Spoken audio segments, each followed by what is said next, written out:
பிரியமானவர்களே, இயேசு கிறிஸ்துவின் இனிய நாமத்திலே உங்கள் அனைவருக்கும் என்னுடைய வாழ்த்துக்கள்.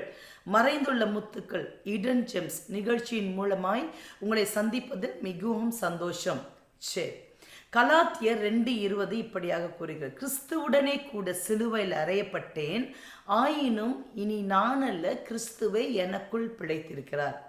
சர்வ வல்லமுள்ள பிதாவை ஆகிய தேவன், அந்த ஆண்டவர் நம்முடைய பிதாவானவர் இந்த உலகத்தை சிருஷ்டிக்கிற வேளையிலே பிரதானமான சிருஷ்டிப்பாய் உங்களையும் என்னையும் படைத்தார். ஏன்? அவருடைய சாயலின் படியும் அவருடைய ரூபத்தின் படி நம்மளை என்ன பண்ணார்? படைச்சார். அவருடைய சாயல் ரூபம் என்னங்க? பரிசுத்தம். அதே போல படைத்த நாம் அவருடைய சாயலை இணைந்து வேண்டாத குணங்கள், சண்டை, வம்பு, பிரச்சனை, கோபம், தாபம், திருட்டு, பல பல பல வேண்டாத காரியங்களை செய்து நம்மளை அசுத்தப்படுத்தி பரிசுத்தமான தேவனிடத்திலிருந்து நாம் பிரிந்து போய்விட்டோம். ஆனத்தராகிய ஆண்டவர் நம்முடைய உறவை நமக்கு திரும்பவும் அந்த ரூபத்தை, அந்த சாயலை நமக்கு கொடுக்கும்படியாய் தன்னுடைய ஒரே பேரான குமாரனாகிய இயேசு கிறிஸ்துவை இந்த உலகத்துல இரட்சகராக, மீட்பராக, பான பலியாக வார்த்து அனுப்புகிறார். சரி, இந்த உலகத்துல இந்த இயேசு கிறிஸ்து வாழ்ந்த நாட்களிலே இந்த ஜனங்களுக்கு, அவர் கூட இந்த சீஷர்களுக்கு பரலோக ராஜ்யத்தை பற்றி, நித்திய ஜீவனை பற்றி, மரணத்துக்கு அப்புறம் இருக்க வாழ்க்கையை பற்றி, நாம் இப்பொழுது வாழ்கிற வாழ்க்கையில் நாம் எப்படி இருக்கணும் அதை பற்றி நிறைய உவமைகளை, நிறைய எக்ஸாம்பிள்ஸ், பேரபிள்ஸ் இதெல்லாம் நிறைய சொல்லிட்டார். அதில் ஒன்று இன்னைக்கு நம்ம பார்க்க போகிறோம். என்ன தெரியுமா? மத்தேயு 12ஆம் அதிகாரம் 43ஆம் வசனம், 44, 45 வசனங்களை நம்ம பார்க்க போகிறோம். ஒரு மனுஷன் கிட்ட இருந்து அசுத்தாவி புறப்பட்டு அவனை விட்டு வெளியில் போயிடுச்சு. நம்ம கிட்ட இருந்த வேண்டாத குணாதிசயங்களை இயேசு கிறிஸ்துவை நாம் தெரிந்து கொண்ட உடனே நம்ம என்ன பண்ணுறோம்? அதை விட்டுட ட்ரை பண்ண, அதை விட்டுடுறோம். அவர் பக்கமாக, இயேசு கிறிஸ்து பக்கமாக திரும்பிடுறோம். சரியா? கதைக்கு வரலாம். இந்த அசுத்த ஆவி போனது எல்லா இடத்துலையும் சுற்றி பார்க்குது. எல்லாம் சுற்றி பார்த்ததுக்கு எங்கேயுமே இடம் தெரியலை, படலை. ஏன்னா இந்த இடத்துல ரொம்ப கம்ஃபர்டபுளாக இருந்தது.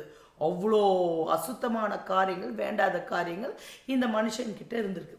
இந்த அசுத்த ஆவி என்ன பண்ண, நம்ம அந்த இடத்துக்கே போயிடலான்னு திரும்ப வந்து பார்த்தா அந்த இடம் வெறுமையாக க்ளீனாக பெருக்கி ஜோடிக்கப்பட்டு அலங்கரிக்கப்பட்டு இருந்தது.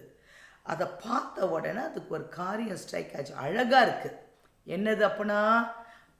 திரும்பி இருக்கு. சரி, இதுக்கு முன்னால் அசுத்தமாக இருந்தது, இப்போ என்ன இருக்குது? இந்த வீடு மாறி இருக்குது, ஜோடிக்கப்பட்டிருக்குது.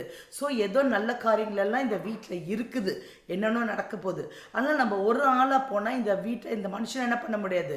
ஒன்றுமே பண்ண முடியாதுன்னு சொல்லிட்டு இந்த அசுத்தாவி போய் வேற தன்னை விட பலமாக இல்லை 7 அசுத்தாவிகளையும் திரும்ப கொண்டு வந்து அந்த ரூம்குள்ளே பூந்துக்குதான். புகுந்த உடனே என்ன ஆகுது? அந்த மனுஷனுடைய பின் வாழ்க்கை முன்னால் அசுத்தமாக இருந்ததை விட, அசுத்தாவி போகிறதுக்கு முன்னால் இருந்ததை விட பின் வாழ்க்கை ரொம்ப மோசமாயிடுச்சு. ஏன் இந்த உவமையை ஆண்டவராகிய இயேசு கிறிஸ்து தன்னுடைய சீஷர்களுக்கு சொன்னார்? பிரியமானவர்கள், அவரை சுற்றிலும் அநேகர் அவர் கூட நடந்து கொண்டு அவருடைய வசனங்களை கேட்டு தன்னிடத்துல இருந்து வேண்டாத காரியங்களை விடணும்னு எல்லாம் நடந்துட்டு இருந்தாங்க. ஸோ அவங்களுக்குள்ள ரிஃபர்மேஷன், சீர்திருத்தங்கள் ஏற்பட்டு இருந்தது. அவங்களுக்குள்ளே இருந்தது, எல்லாம் இருந்தது. அதுக்கப்புறம் என்ன பண்ண, அவர் போல வாழணும்னு நினச்சாங்க. ஏன் இந்த காலத்தில் நம்ம வருவோமே, இப்போ நம்மனா ஆண்டவராக இயேசு கிறிஸ்துவை அறிஞ்சிருக்கிறோம், நிறைய ஊழியங்கள் பண்ணுறோம், அவருடைய வேதம் நமக்கு தெரியும், எல்லாத்துலேயும் பெஸ்ட். நமக்கு நம்மளை பார்க்குறவங்க எல்லாரும் ஐயோ இவன் நல்லவன், இவன் நல்லவன் சொல்கிற மாதிரி நம்மளை வைத்திருக்கிறோம். ஆனால் அதில் வந்து வசனம் இல்லை, ஃபஸ்ட் எடுத்து நான் அழுத்தமாக ஒன்று சொன்னேன். என்ன சொன்னேன்? வெறுமையாய் ஜோடிக்கப்பட்டிருந்தது, பெருக்கி இருந்தது, சுத்தமாக இருந்தது. ஆனால் அந்த வீடு வெறுமை, இட் வாஸ் எம்டி, வெறுமையாக இருந்தது. அது ஏன் ஆண்டவர் அதை சொன்னார்னா, எல்லாம் இருந்தாலும் அங்கே இயேசு கிறிஸ்துனுடைய பிரசன்னமும் இல்லை, அந்த இடத்துல பிதாவானவருடைய பிரசன்னமும் இல்லை. இன்னைக்கு நம்ம என்ன ஊழியங்கள் செய்தாலும், என்ன நற்கிரியைகளை செய்தாலும், எப்படிப்பட்டவர்கள் நம்ம வாழ்ந்தாலும் கூட அதெல்லாம் வெறும் வெளி ஷோ, டிசீவிங் லுக், பார்க்கறதுக்கு ரொம்ப பெருமையா எல்லாத்தையும் செய்துட்டு இருக்கிறது தான் அர்த்தம். ஆனா உள்ளுக்குள்ள என்ன இருக்கு? வெறுமையா இருக்கு. ஜோடிக்கப்பட்டிருக்கும், அலங்கரிக்கப்பட்டிருக்கும், ஆனா உள்ள எப்படி இருக்கும்? வெறுமையா தான் இருக்கும். அப்ப அந்த வெறுமையை ஃபில் பண்றது என்னது? ஆண்டவராகிய இயேசு கிறிஸ்துவின் பிரசன்னமும் பிதாவாகிய தேவனுடைய நிறைவும் ஆவியானவருடைய வழிநடத்த திரியேக தெய்வத்தின் ஆளுகை நம்ம உள்ளத்துக்குள்ள இருக்கும் பொழுது அது வெறுமையா இருக்கப்படாது, நிரப்பப்பட்டதாய், ஜோடிக்கப்பட்டதாய், அலங்கரிக்கப்பட்டதாய் இருக்கும். சரியா? ஸோ ஆண்டவர் என்ன சொன்னார்? நிரப்பப்பட்டதை விட்டுட்டு எம்டியா, ஜோடிக்கப்பட்டதா, அலங்கரிக்கப்பட்டதா இருக்கு. பிரியமானவர்களை இன்னைக்கு நம்ம எத்தனை யோசித்து பார்க்கலாம். கிறிஸ்துவுடனே கூட நான் சிலுவையில் அறையப்பட்டேன், அதான் ஆண்டவராக இயேசு கிறிஸ்துவின் சொந்த இரட்சகராக நான் ஏற்றுக்கொண்டேன் சொன்னா, நான் வெறும் அவரை சார்ந்த நற்கிரைகளை செய்கிறவராய் மட்டுமல்லாமல், அவரை பற்றி பேசுகிறவர்களை மாத்திரமல்லாமல், அவரை என் உள்ளத்தில் நிறைத்து, பிதாவானவருக்கு என் உள்ளத்தில் இடத்தை கொடுத்து, ஆவியானவருடைய வழிநடத்துதலுக்கு என்னை முற்றிலுமாய் நான் ஒப்பு கொடுக்கும் பொழுதுதான் நான் நிரப்பப்பட்ட, அலங்கரிக்கப்பட்ட, ஜோடிக்கப்பட்ட வீடு. அப்போ என்னை விட்டு போன அசுத்தாவி, என்னை விட்டு போன வேண்டாத காரியங்கள் திரும்ப எனக்குள் வர யோசித்தாலும் அதனால வர முடியாது.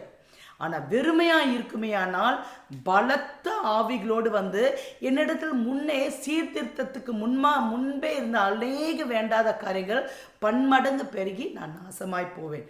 அதற்கு இல்லாமல் நிரப்பப்பட்ட, ஜோடிக்கப்பட்ட, அலங்கரிக்கப்பட்ட இயேசு கிறிஸ்துவின் நிறைவும் பிதாவுடைய ஆளுகையும் அதோடு கூட ஆவியானுடைய வழிநடத்துதலும் இருக்கிற ஒரு மனிதர்களாய் நாம் வாழ்வோமையானால் இதுவே உகந்த ஒரு ரட்சிப்பு. ஜெபிப்போமா? அன்புள்ள பிதாவே, இந்த அருமையான நல்ல வேலைக்காக நாங்கள் உமக்கு நன்றி. நீர் எங்களிடத்தில் வேண்டாத காரியங்களில் தள்ளி இருக்க நாங்கள் அவைகளை வைத்து கத்தாவே நாங்கள் வெளியரங்கமான ஒரு வாழ்க்கை வாழாமல் ஜோடிக்கப்பட்டு, அலங்கரிக்கப்பட்டு, கூடவே உம்முடைய நிரப்புதல் ஆளுகை உள்ள ஒரு வாழ்க்கை வாழ எங்களுக்கு நீர் கற்றுத்தாரும். எங்களை தாழ்த்தி உம்முடைய கரத்தில் ஒப்படைக்கிறோம். இயேசுவின் மூலமே ஜெபம் கேளும் தயவுள்ள பிதாவே, ஆமேன். நன்றி.